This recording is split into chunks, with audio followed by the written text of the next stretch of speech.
മഹാലക്ഷ്മി സീരിയലിൻ്റെ ഇന്നത്തെ എപ്പിസോഡ് റിവ്യൂയിലേക്ക് എല്ലാവർക്കും സ്വാഗതം. അങ്ങനെ കരുണയെ തേടിയെത്തുന്നത് ആ ഞെട്ടിക്കുന്ന വാർത്ത തന്നെയാണ്. ഇനി കുഞ്ഞുങ്ങൾ ഉണ്ടാവുക എന്നത് കുറച്ച് പ്രയാസകരമായിട്ടുള്ള കാര്യമാണെന്നും അതിനുവേണ്ടി ചിലപ്പോൾ വർഷങ്ങളോളം ട്രീറ്റ്മെൻറ്റ് എടുക്കേണ്ടി വരുമെന്നൊക്കെ തന്നെ ഡോക്ടർ പറയുന്നു. ഇത് കേൾക്കുമ്പോൾ തന്നെ കരുണയുടെ സമനില തെറ്റിപ്പോകുന്നുണ്ട്.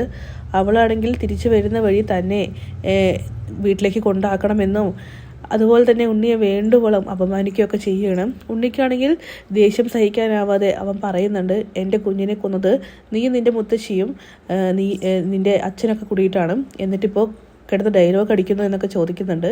എന്തായാലും ഉണ്ണിക്കും ഏറെക്കുറെ മടുത്തിരിക്കുന്നു കരുണയുമായിട്ടുള്ള.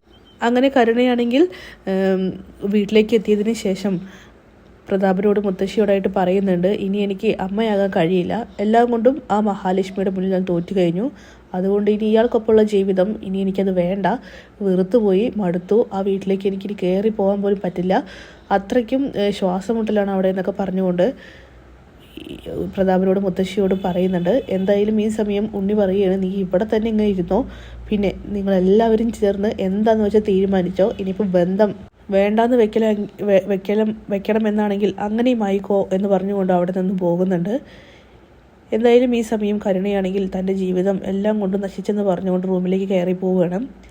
പിന്നീട് മുത്തശ്ശനും പ്രതാപനും ചേർന്ന് സംസാരിക്കുന്നുണ്ട്. എന്തായാലും നമ്മുടെ മോളുടെ ജീവിതം ഇതുപോലെയൊക്കെ ആയി, പക്ഷേ അവളിപ്പോൾ ആഘോഷിച്ചുകൊണ്ട് നടക്കുകയാണ്. അവൾ മൂന്നാറിലേക്ക് പോയത് മോളെ ഒന്നും കൂടിയും ചൊടിപ്പിച്ചിട്ടുണ്ട്. ഇനിയിപ്പോൾ ഉണ്ണിമോന് നമ്മുടെ മോളെ വേണ്ടാന്ന് വെക്കുവാടാ പ്രതാപം എന്നൊക്കെ ചോദിക്കുമ്പോൾ മിക്കവാറും ആ രീതിക്കാണ് പോയിക്കൊണ്ടിരിക്കുന്നത്. അവനെ വല്ലാതെ നമ്മൾ വെറുപ്പിക്കാനും പറ്റില്ല, കാരണം നമ്മുടെ മോളുടെ ജീവിതമാണ് പോയിക്കൊണ്ടിരിക്കുന്നത്. അവൾ നല്ല വാക്ക് പറഞ്ഞ് വീണ്ടും തിരിച്ചയക്കണമെന്നൊക്കെ പ്രതാപൻ തീരുമാനിക്കുന്നു. പിന്നീട് ഈ സമയം റിസോർട്ടിലേക്കുള്ള യാത്രയിൽ ഭക്ഷണമൊക്കെ കഴിച്ച് അടിച്ചു പൊളിച്ചിട്ടാണ് കണ്ണനും മഹാലക്ഷ്മി ലേഖയും അനന്തമൊക്കെ തന്നെ പോയിക്കൊണ്ടിരിക്കുന്നത്. അങ്ങനെ മൂന്നാറിലെ അതിമനോഹരമായിട്ടുള്ള റിസോർട്ടിലേക്ക് അവരെത്തുന്നുണ്ട്. അവിടെ പോയി സർപ്രൈസ് എന്ന രീതിക്ക് തന്നെ നല്ല അടിപൊളി റൂമൊക്കെ തന്നെയാണ് നമ്മുടെ മഹാലക്ഷ്മിക്കും കണ്ണനും വേണ്ടിയിട്ട് അനന്തവും ലേഖയും തിരഞ്ഞെടുത്തിരിക്കുന്നത്. എന്നിട്ട് റൂമിലേക്ക് എത്തിയതിന് ശേഷം പറയുന്നുണ്ട്, ഇതാണ് ഇനി നിങ്ങളുടെ ഫസ്റ്റ് ഡേറ്റ് നടക്കാൻ പോകുന്ന റൂം, നിങ്ങളുടെ ജീവിതം ഇവിടെ നിന്നാണ് തുടങ്ങാൻ പോകുന്നത്, എന്തുകൊണ്ടും ഹാപ്പി ആയിട്ട് ഇരിക്കുക എന്നൊക്കെ പറഞ്ഞ് അവരാണെങ്കിൽ റൂമിൽ അവരെ ആക്കിയിട്ട് പോകുന്നുണ്ട്. ഈ സമയം കണ്ണനും മഹാലക്ഷ്മി തനിച്ച് അവർ പറയുന്നുണ്ട്, നമുക്ക് എന്തായാലും ഒന്ന് കുളിച്ച് ഫ്രഷായി പുറത്തേക്കൊക്കെ ഒന്ന് പോയിട്ട് വരാം, പിന്നെ ഇന്നത്തെ ദിവസത്തെ പ്രത്യേകത അറിയാമല്ലോ, എല്ലാം കൊണ്ടും മനസ്സ് ശാന്തമായിരിക്കണം, ഇന്ന് നമ്മുടെ ആദ്യരാത്രിയാണ്, നമ്മൾ ശരീരം കൊണ്ടും മനസ്സുകൊണ്ടും ഒന്നാവാൻ പോകുന്ന ദിവസം. ഈ സമയം മഹിക്കാണെങ്കിൽ ഒത്തിരി സന്തോഷമാവുന്നുണ്ട്. പക്ഷേ മഹാലക്ഷ്മിയെയും കണ്ണനെയും കാത്തിരിക്കുന്നത് മറ്റൊരു ദുരന്തം കൂടിയാണ്. മാർക്കോയെ പേടിച്ച് ഒന്ന് സമാധാനത്തോടെ ഉറങ്ങാൻ വേണ്ടിയിട്ട് മേഘനാഥൻ എത്തുന്നത് മൂന്നാറിലെ ഈ സെയിം റിസോർട്ടിലേക്ക് തന്നെയാണ്. കണ്ണനും മഹാലക്ഷ്മിയും ലേഖയും അനന്തവും താമസിക്കുന്ന റിസോർട്ടിലേക്ക് അവിടെ വന്ന് മേഘനാഥനാണെങ്കിൽ ചെക്ക് ഇൻ ചെയ്യുന്നുണ്ട്. എന്നിട്ട് അവനാണെങ്കിൽ പ്രത്യേകം ഒരു കാര്യം കൂടി പറയുകയാണ്, മാർക്കോ തന്നെ തിരഞ്ഞു വരുന്നുള്ള കാര്യം അവൻ ഉറപ്പുള്ളത് കൊണ്ട് തന്നെ അവിടുത്തെ മാനേജറിനോട് പറയുന്നുണ്ട്, മേഘനാഥൻ എന്ന പേരുള്ള ഞാനിവിടെ താമസിക്കുന്ന കാര്യം ആരും തന്നെ അറിയരുത്, എന്നെ ഇവിടെ വന്ന് ആരെങ്കിലും അന്വേഷിക്കുകയാണെങ്കിൽ ആ പേരുള്ള ആരും ഇല്ലെന്ന് പറഞ്ഞേക്കണം, അങ്ങനെ തന്നെ ആയിക്കോട്ടെ എന്നിങ്ങനെ നമ്മുടെ മാനേജറാണെങ്കിൽ മേഘനാഥനോട് പറയുന്നുണ്ട്. അങ്ങനെ അവന് വേണ്ടിയിട്ട് ഒരു റൂം കൊടുക്കുകയാണ്. പക്ഷെ മേഘനാഥൻ അറിയുന്നില്ല തൻ്റെ തൊട്ടരികിൽ തന്നെ ഈ പറയുന്ന കണ്ണനും മഹാലക്ഷ്മിയും ഒക്കെ തന്നെ താമസിക്കുന്നുണ്ടെന്ന്.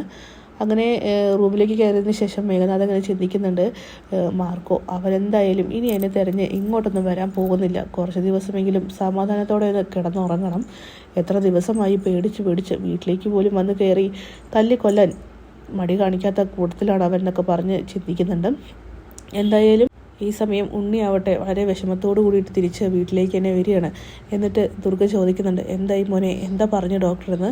ഡോക്ടർ എന്ത് പറയാൻ, എല്ലാം കൊണ്ടും എൻ്റെ ജീവിതം നശിച്ചു, ഇവിടുത്തെ വലിയേട്ടൻ കാരണം എനിക്ക് സന്തോഷകരമായിട്ടുള്ളൊരു ജീവിതം പോലും ഉണ്ടായിട്ടില്ല, കുഞ്ഞ് അതും നഷ്ടപ്പെട്ടു, ഇനിയിപ്പോൾ കരുണ ഈ വീട്ടിലേക്ക് വരുമെന്ന് പ്രതീക്ഷിക്കേണ്ട, എന്താടാ കാര്യം തെളിച്ച് പറയേ. അതെ അമ്മേ, കരുണയ്ക്കിനി അമ്മയാവാനുള്ള കഴിവില്ല, അവൾ ഇനി പ്രസവിക്കുമോ ഇല്ലയോ എന്ന് തന്നെ സംശയമാണ്. ഇത് കേൾക്കുമ്പോൾ തന്നെ ദുർഗയാണെങ്കിൽ ആകെ ഷോക്കാവുന്നു. എന്തായാലും തങ്ങളെല്ലാവരും കൂടി ചെയ്തു കൂട്ടിയ ആ പാപത്തിൻ്റെ ഫലമാണെന്നുള്ള കാര്യം ഈ ദുഷ്ടജന്മങ്ങൾ മനസ്സിലാക്കുന്നില്ല. മഞ്ജു ഗർഭിണിയാണെന്ന് അറിഞ്ഞപ്പോൾ തന്നെ അതിൻ്റെ കുഞ്ഞിനെ കൊല്ലാനായിട്ട് ദുർഗ കാണിച്ച ആ മനസ്സും അതിൻ്റെയൊക്കെ തന്നെ തിരിച്ചടി തന്നെയായിരിക്കും ഈ ഒരു ശിക്ഷ എന്ന് അവർ ഒരിക്കലും തിരിച്ചറിയുന്നില്ല. അങ്ങനെ ദുർഗ ചോദിക്കുന്നുണ്ട് ഇനിയിപ്പോൾ നമ്മൾ എന്ത് ചെയ്യുമെന്ന്. ഇനി എന്ത് ചെയ്യാനാണ്, അവൾ ഇനി വീട്ടിലേക്ക് തിരികെ വരില്ല എന്നും അതുപോലെ തന്നെ അങ്ങോട്ട് അന്വേഷിച്ച് ചെല്ലണ്ട എന്നാണ് പറഞ്ഞിരിക്കുന്നത്. ഇനി ബാക്കി എന്താണെന്ന് വെച്ചാൽ അവർ തീരുമാനിച്ചോട്ടെ. ഒരുപക്ഷെ ഡിവോഴ്സ് ആവാനും ചാൻസ് ഉണ്ടെന്നൊക്കെ ഉണ്ണിയാണെങ്കിൽ ദുർഗയോട് പറയുന്നു. ഇത് കേൾക്കുമ്പോൾ തന്നെ ദുർഗ പറയുന്നുണ്ട് അവൾ അന്നും അതിനെക്കുറിച്ച് സംസാരിച്ചിരുന്നു.